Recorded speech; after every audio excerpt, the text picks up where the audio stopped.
Hey everyone, welcome to my channel. My name's Lee. You're watching Dark Roots Creations, and this is my April most anticipated new releases.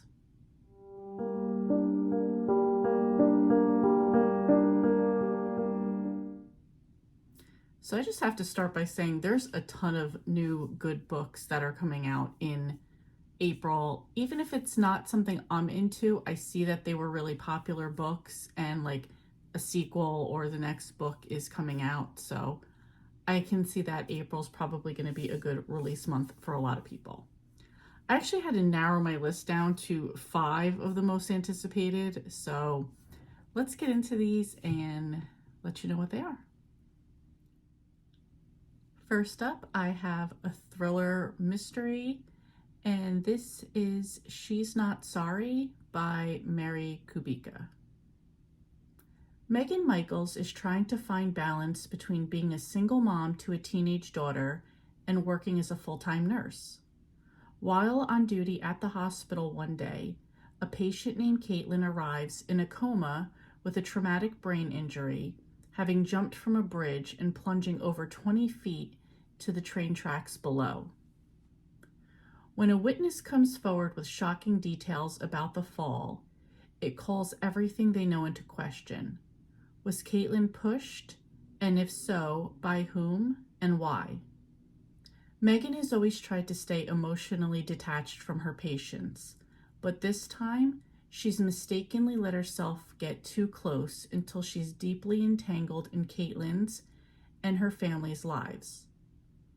Only when it's too late does she realize that she and her daughter could be the next victims. I've read 2 other Mary Kubica books and I really enjoyed them, so I'm looking forward to this one.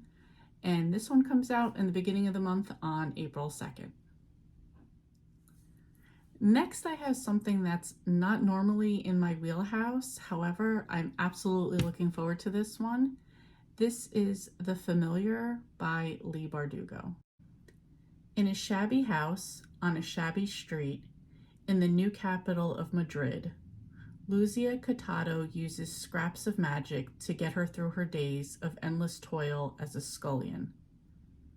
But when her scheming mistress discovers the lump of a servant cowering in the kitchen is actually hiding a talent for little miracles, she demands Luzia use those gifts to better the family's social position. What begins as a simple amusement for the bored nobility takes a perilous turn when Luzia garners the notice of Antonio Perez, the disgraced secretary to Spain's king. Still reeling from the defeat of his armada, the king is desperate for any advantage in the war against England's heretic queen, and Perez will stop at nothing to regain the king's favor. Determined to seize this one chance to better her fortunes, Luzia plunges into a world of seers and alchemists, holy men and hucksters, where the line between magic, science, and fraud is never certain. But as her notoriety grows, so does the danger that her Jewish blood will doom her to the Inquisition's wrath. She will have to use every bit of her wit and will to survive, even if that means enlisting the help of Guillen Santangel, an embittered immortal familiar whose own secrets could prove deadly for both of them. So I've only read Leigh Bardugo's Ninth House and Hellbent series, her adult books. I did not read the Grishaverse. I don't think I'm going to go back and read those. However, kind of into the adult stuff of hers, and this sounds like it's going to be super interesting.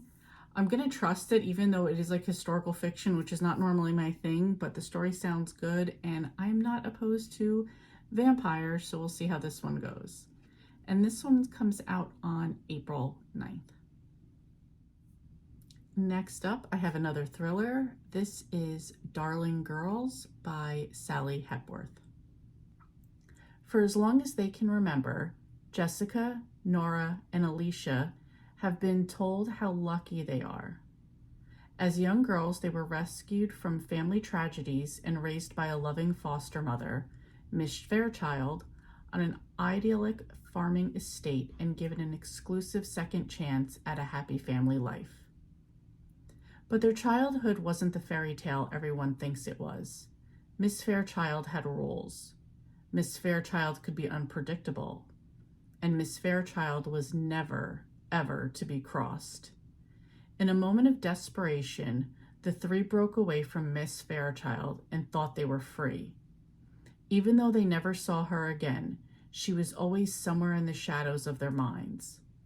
When a body is discovered under the home they grew up in, the foster sisters find themselves thrust into the spotlight as key witnesses. Or are they the prime suspects? This sounds really good. I've enjoyed Sally Hepworth in the past, so I'm looking forward to this one, and it comes out on April 23rd. Next, I have a cozy mystery. This is Torn Asunder by Barbara Ross, and this is number 12 in the main Clambake mystery series. A short boat ride from Busman's Harbor, Maine, Morrow Island is a perfect spot for a wedding and a Snowden family clambake. Julia Snowden is busy organizing both until a mysterious wedding crasher drops dead amid the festivities. Julia's best friend and business partner, Zoe, is about to marry her policeman boyfriend. Of course, a gorgeous white wedding dress shouldn't be within 50 yards of a plate of buttery lobster, so that treat is reserved for the rehearsal dinner. Julia is a little worried about the timing, though, as she works around a predicted storm. When a guest falls to the floor dead, it turns out that no one seems to know who he is, despite the fact that he's been actively mingling and handing out business cards. And when an injection mark is spotted on his neck, it's clear this wasn't caused by a shellfish allergy. Now, as the weather deteriorates and a small group is stranded on the island with the body and the killer, Julia starts interrogating staff, family members, and Zoe's artist friend to find out who turned the clambake into a crime scene. This is obviously number 12 in a series, so if you're not up to this one, you might want to pass on this one. I am caught up. I do like where the story is going in this series, so I'm looking forward to this one, and it's coming out on April 23rd. And the last one I have for April is a contemporary romance, and this is a Funny Story by Emily Henry.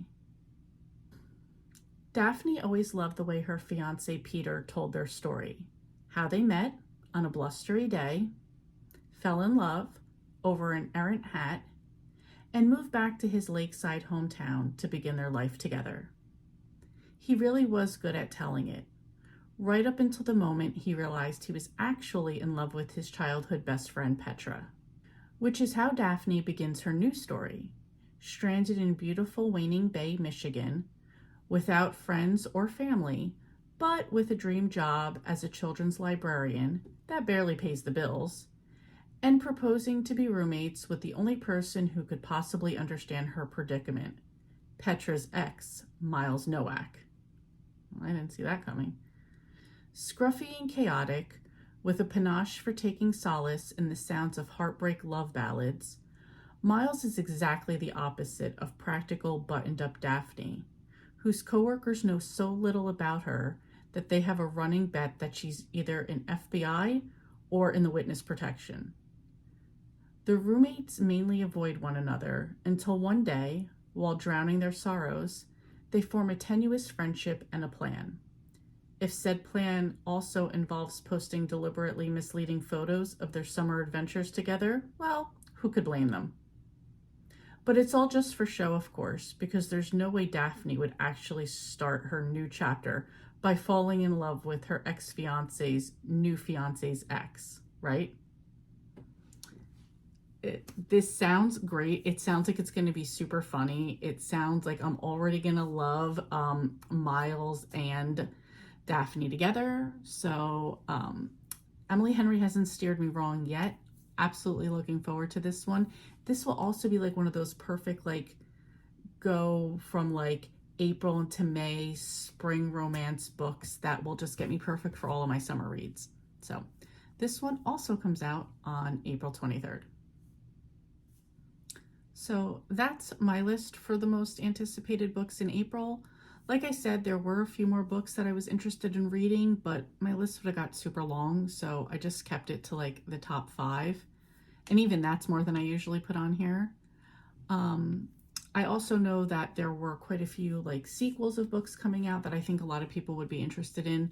For example, The Witch's Guide to Magical Innkeeping by Sangu Mandana. I enjoyed the first book, Irregular Witches, Very Secret Society of Irregular Witches. There were quite a few more too, so let me know if any of these are on your list. If not, what you're most interested in reading, because I love to keep adding to my list, and there always seems to be some book that I just missed or didn't come to my attention. So please let me know what they are so I can have them in my attention, brought to my attention, whatever. Anyway, thank you guys so much for watching, and I will see you next time.